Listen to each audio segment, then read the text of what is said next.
What's the best wrong number call you ever received? When I was 16 years old, a woman called my cell and tried to fire me. She was very worked up, and whatever deadbeat employee she had been trying to call must have been a real piece of work. She was going on about how I never showed up to work, always gave excuses, etc. I kept trying to interject to say, "Mom, I think you have the wrong number," and she was all, "Don't give me that bulls. I'm not buying it." Finally I said, "Mom, I don't think you understand. I'm a 16-year-old high school student sitting in my parents' basement. I really think you have the wrong number." Pause. "Oh my god. Sweetie, I'm so sorry to have yelled at you. I hope I didn't upset you and all that." I just wished her well and told her to give the guy heck, and went back to playing Call of Duty. Pretty wild. Plot twist. You were actually hired at that place but didn't realize it. She was peeved because you never came into work.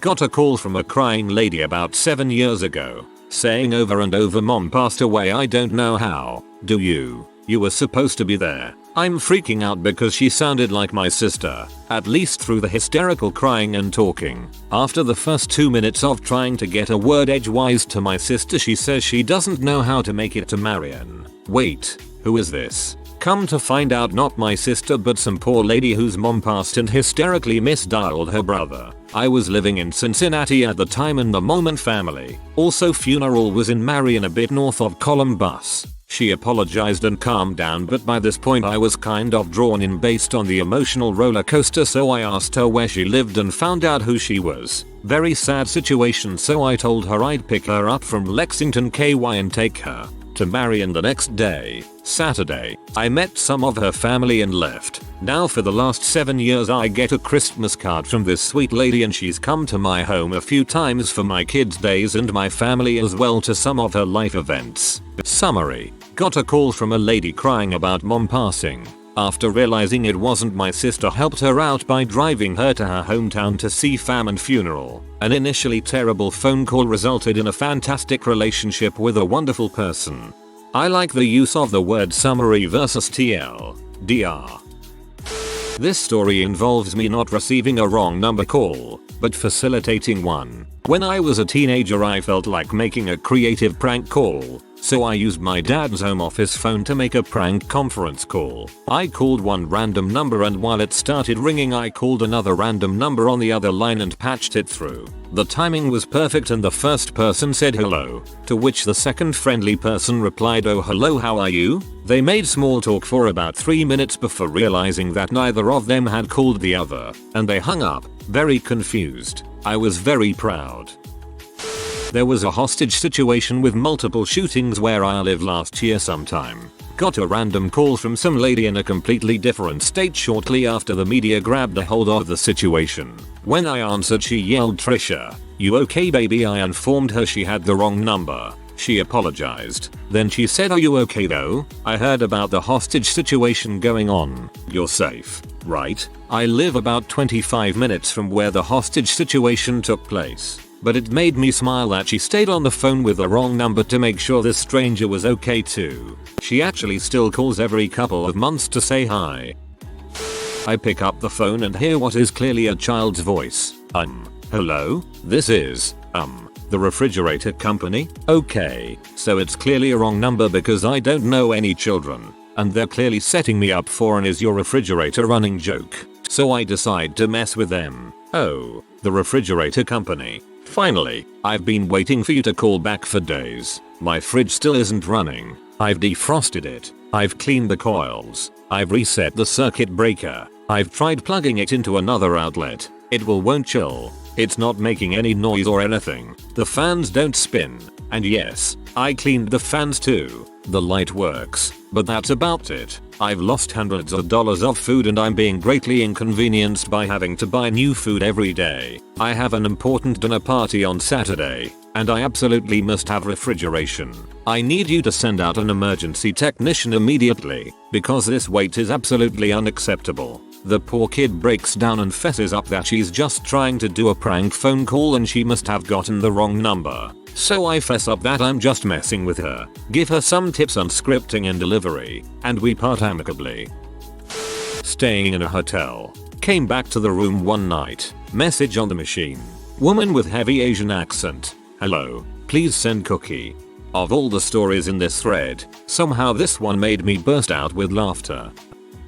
About 12 years ago I got a phone call from an elderly woman looking to talk to her granddaughter. When I told her it was the wrong number, she hung up and then immediately called back again. Finally asked her what phone number she was calling and it turned out it was mine. She seemed really sweet and after a couple minutes of talking we determined that the new phone number that I had must have been her granddaughter's old phone number. She gave me her granddaughter's name and town and within a few minutes of Google searching and Facebooking and basically cyber stalking, I was able to find the woman's new phone number. I gave it to her and she was able to contact her granddaughter. Game 1 2005 NBA playoffs. I was with my friends watching and rooting for the Pistons and someone in San Antonio randomly dialed a 313 area code number to talk smack and got my cell. We called each other every game after that through game 7, when I unfortunately had to congratulate him on the win. I remember right where I was for that game 7. It was tied with 2 minutes left, a true championship series. When I got my first cell phone at the age of 19, I kept getting a lot of calls for the same person, whom I'll call Joe. Joe was apparently a bit of a shady character, as a lot of the calls were people yelling about him owing them money, the location of packages, etc. Joe had apparently changed his number without informing his creditors' accomplices. It was dang annoying for me because my voicemail kept getting filled up with messages for this guy. So one night I was in a hotel room with my family. We were all going to visit my grandfather for Christmas, when my phone started to ring in the middle of the night. My family members were all yelling at me to shut off my dang phone. I did so and went back to sleep. Next morning, I checked my messages to hear, "Joe, I'm really sorry, but I had to call the cops. You've got, like, 5 minutes, man." Calls for Joe declined after that. Plot twist, Joe is secretly your grandfather who uses that name as a drug dealer. My best friend's house phone was one number off from a nearby Burger King. They got phone calls from irate customers all the time. At the first house I lived in, our number was one off from a pizza place. People were cool though and usually apologized. Hey, I have a good one. So I answered a call from an unknown number. There is a dude who asks, "Is this random name here?" I say nope. He says he's drunk and walking back home. I say I'm not drunk but walking back home too. He asks me if we can talk because he's feeling down. We end up figuring out we actually have some mutual friends. We talk for like 6 hours, with breaks, and meet next weekend on a party. This was 8 years ago and we're still friends. Crazy coincidence but a good one. Also got a lured of wrong number calls after I changed my number for about 4 years afterwards, but none of them were good. I love this. So wholesome. A guy called me a year or 2 back. Turns out a stripper had given him the wrong number. I'm sure he was very disappointed to find out it was a 16-year-old boy on the other end. So I'm a 16-year-old boy. Oh, this is fine, too. Few years ago, I had a brief text conversation that went like this. Texter, taking big poopy. Me. Who is this? Texter, sorry, wrong number. Me. No worries. Hope you feel better after. Texter, I sure will. It's not the craziest or most wild of things, but still makes me chuckle a bit. I think CR1T Cow texted you. That or a child. I didn't actually answer, but a message was left on my voicemail from a very agitated man looking for his pizza. The message was something along the lines of, "I want my pizza. I ordered it over an hour ago and it better be here in 5 minutes or I'm going to call the police. You hear me 911 motherfucker. I want my pizza now." I really hope he called the police and got a night in the slammer for misusing 911.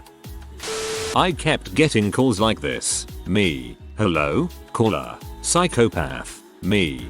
I think you have a wrong number. After about 9 such calls over a couple of weeks, I finally noticed in a newspaper ad that the local bicycle shop, Cycle Path, had almost the same phone number as us.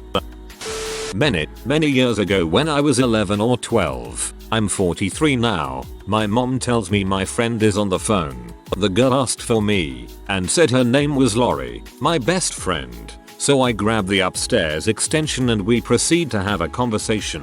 About 10 minutes into it, I'm thinking something is off. It didn't quite seem like her. So I ask, I'm sorry, my mom never said who this is. And she says, Corey. I'm like, I don't know a Corey. She asked who I am. And I'm like, this is Quick Queen. She tells me she was indeed calling for Quick Queen, but one from another town. My mom had misheard her name and she somehow dialed the wrong number but got someone by my name. We continued to talk for a few more minutes as we were enjoying the convo, but eventually hung up and I never heard from her again.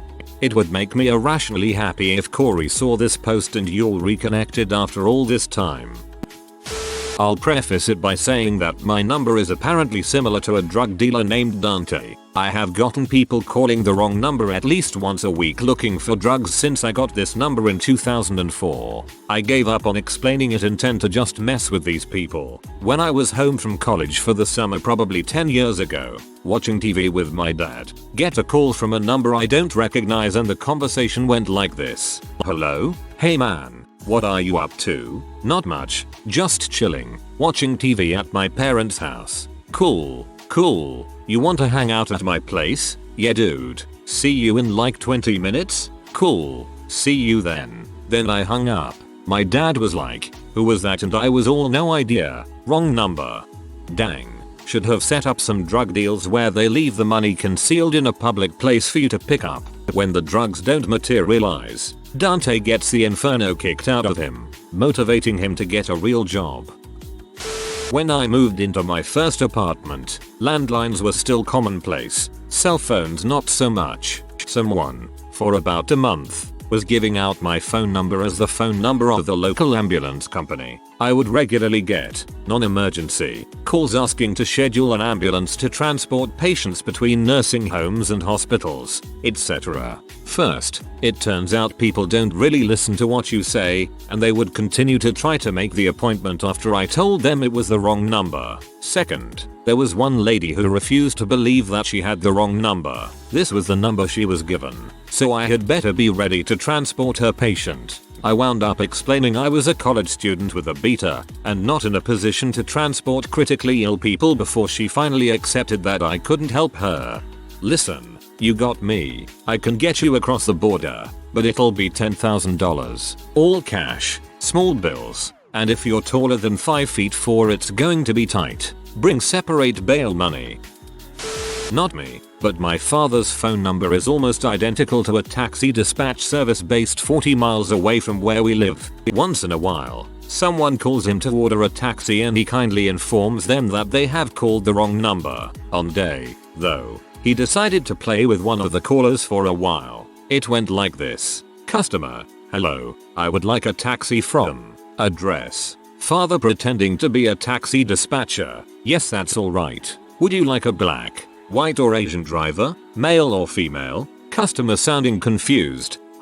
I don't really care. Father, you have to choose. The customer chose some specification after my dad pushed her to choose something. Then he went on for the next 10-15 minutes asking her about the color of the car, limousine options for an extra fee and so on. He was really amused. Then finally, the customer gets enough and almost cries out, to be honest, I just want a taxi. I have been hospitalized for 3 weeks and just got released from the hospital minutes ago for cancer treatment. I just want to go home. That left my father feeling much less amused, leaving him apologizing for taking up that much of her time. Luckily for my dad, she did find it very funny herself for not calling BS minutes ago and forgave him. This has a heck of an emotional range. Amused, woe sad, happy. The first time someone won $1 million on Who Wants to Be a Millionaire was a big deal in the UK. We were sat watching it at home and as the final answer flashed up correct, the phone rang. My dad answered and the voice says, "Did you see that? Fantastic." And my dad and this dude chat for a while. They then realized that neither had a clue who the other was and the guy had called the wrong number. They chatted for a while before hanging up even after realizing. Dads are awesome. We are calling to make sure you are still on for your hysterectomy next Tuesday. UHH, I'm a 17-year-old boy and don't have ovaries. Are you sure? This is the number on file. Yeah, last time I checked.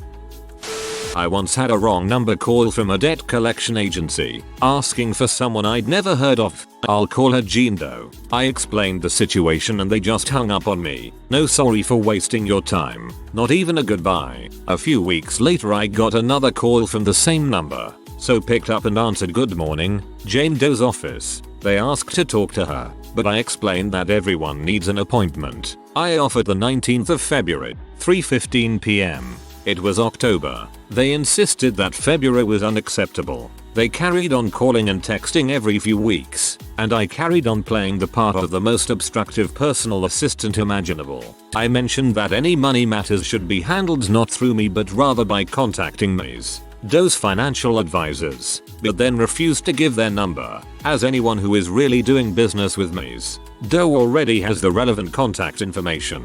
I carried on being as professional as possible while remaining utterly unhelpful for over 5 years. Several times I pointed out that they'd been offered that February meeting but refused it. My viewpoint was that if one of them ever treated me with professional courtesy then I'd admit to everything. I don't know how much the debt was, but over the years they did offer a settlement for less than $300. Finally, early in 2017, one of them was polite and reasonable, so I explained the situation and made a few suggestions for changes to training at their company. They haven't called since. Sometimes I kinda miss them. I got a voicemail a couple of years ago that was hilarious. Unfortunately I lost the VM, but I played it for so many people I have it memorized. Dude was clearly from NY, he had a heavy accent. Here is what it said. "Hey, fuckface. So I bought a smoked from you last Thursday and I took it to my guy and he is telling me the gas tank is all freaking rusted out. So listen to me right now. I don't know what you are trying to pull, but let me tell you something, pal. I'm gonna get that moped money back." It's even better if you read it in Fat Tony's voice. I guess my cell phone number belonged to some dude with serious health issues. I get a monthly call from a hospital asking for this guy and always tell them it's the wrong number. Well, one day, I got a call saying something about them finding a donor. I hope he got it. Plot twist, OP has dementia and a multiple personality disorder. I recently got a call from what I assume is some sort of solar company. "Hello, is this Sarah?" "Nope." "Well, my name is." I was just dumbfounded by the fact that despite me not being the person they tried to call, they still tried to talk to me. No, they were just trying to make sure you weren't Sarah. Back when I was in high school, I got a text at 8:30 in the morning that said, "I'm freaking done with you, you piece of crap.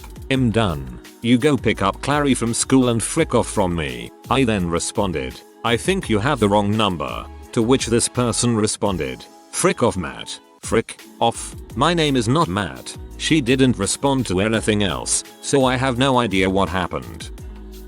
I answered an unknown number, "Hey mom," knowing full well it wasn't her, and just started talking like it was my mother. A very confused Asian man kept telling me he wasn't my mother before he finally hung up. When I was younger, my voicemail recording said, "Leave your name and number and I'll call you back. Maybe, if I feel like it." One day, I got a call from a wrong number that I missed. It was a random lady who got wildly offended by that "if I feel like it" remark. It was amusing, but I didn't feel like it, so I didn't call her back. I had that message saved for a few years, until I lost it when I got a new phone. Reminds me of the OK Soda from the 90s where you could call a number and leave a recorded message why everything was okay. Some lady left a long message on why things were not okay and the company used it in their ad campaign. When I first got my Google Voice number, I guess it used to belong to a doctor's office. After a convo with a nice old timer, I realized they hadn't updated some of their office literature. I was able to track it down and asked them to change it and they were super rude. Said it's expensive and their website is up to date. The problem is they got a lot of calls, and I was doing a job search so I had to keep the line clear. I tried telling people they had the wrong number, but these boomers would just curse me out or demand I call the office for them. Finally I got fed up and ended up spending a weekend giving anyone who called the same appointment time. 4:30 p.m. on the upcoming Friday. The calls slowed down drastically and within a week had stopped. Stuff like this is so stupid. If you're advertising some random guy's number as your own, that random guy holds all the power. They were lucky it wasn't someone who went right to the appointment stampede. An especially insidious person could have collected people for 2 weeks for double the stampede. My phone number is really simple. If you dial a 1 instead of a 9 in my area code, you will get a hospice in California. I'm in Texas. I get a few depressed crying people call me, so I give them the correct number and send them on their way. Now, if you put an extra 7 in front of the number for the cattle feed store in town, my number is 777XXXX. The feed store is 778XXXX. You get my business line. I fix pools. I get people calling about feed pricing all the time. In college I got a call at like 2 AM from some guy yelling at me and threatening to beat my butt if I didn't stay away from his girl. I had just started sorta casually seeing a new lady friend a couple days before, but it became clear when he said a name that wasn't hers that the guy had the wrong number. I told him as much and went back to bed. When I casually mentioned it to the girl the next day, before getting to the whole wrong number part of the story, she got a shocked look on her face and said, "How the heck did dude's name get your number?" Turns out she had a boyfriend that she was cheating on with me. I politely told her we weren't going to work out and neglected to mention that it was a wrong number. Bullet dodged. Thanks, random angry guy. If I knew who you were, I'd buy you a special dialing wand so you can threaten the right dude next time. To obtain a special dialing wand, please mash the keypad with your palm now. A friend of mine was checking his answering machine. Tim, do not keep looking for your dog. I have found it. I have it at home. My friend's name wasn't Tim and he hadn't a dog. This was about 1995. Sometimes I think if Tim is still looking for his dog. This sweet little old lady would call and leave me a voicemail about twice a month for about 5 months explaining that she dialed the wrong number and that she was trying to reach her friend. She'd go on saying how terribly sorry she was. Who leaves a voicemail apologizing for dialing the wrong number? Cute old lady. I miss her. I received a call one Saturday afternoon where the guy started with, "Andy, where and when's the party bro? I got the booze." My IRL name is in fact Andy, but I did not recognize this fellow at all and I was not hosting any kind of party that night either. I lived in a small apartment at the time with my mom. I told him he must have had a wrong number and told him to have a good time. I then started to think about how there is an Andy out there who must have a phone number similar to mine, so I decided to try changing out one number from mine and calling in hopes to find this Andy. Within a few attempts I'm in luck and I ask a gentleman, "Is this Andy?" "Yeah, that's me." "Oh cool. My name is Andy and your friend X, guy who called me earlier, said he has the booze and wants to know when and where your party is." I then proceeded to explain the situation and we laughed about it and then I wished him a good time at his party. Dang, I really wanted the story to end with you joining them and being the life of the party. Once answered an unknown number and the voice on the end of the phone hurriedly said, "I'm on my way to the shop.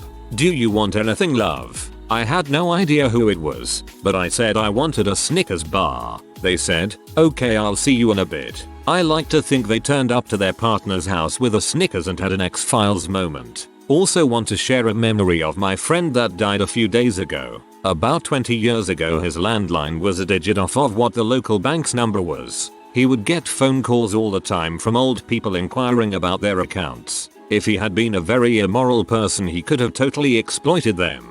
But he would always answer them as though he worked there and told them to come into the bank to sort out whatever they needed. It was a more innocent time, in a sweet little town. It would be very different now. R.I.P. Paul. Thank you for sharing your memory. I am sorry for your loss.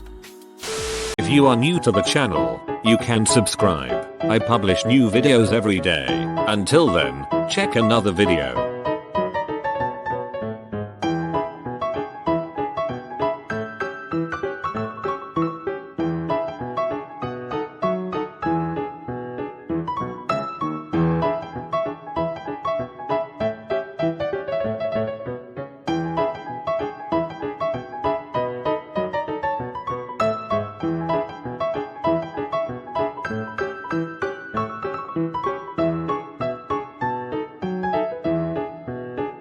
Bye for now.